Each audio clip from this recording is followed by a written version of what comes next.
I'm Terry with Towers Murray Plumbing, here to show you how to repair a footlock bathtub drain. Now on a footlock tub drain,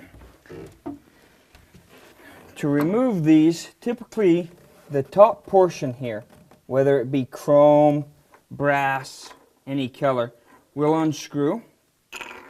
Now inside of that, you take a flat blade screwdriver and that portion there will unscrew. Now depending on what's wrong with this, if it just no longer seats or no longer seals and it stops the water, some of them can be as simple as replacing a washer. Other ones you have to replace the whole piece. Now if the spring-loaded portion no longer works, you will have to replace the whole unit. Take that down, have it matched up. The thread portion here, or the bolt size, it comes in 3 or 4 different sizes, so you'll definitely want to take it with you to match that thing up. To reinstall it, it's just reinstalled in reverse.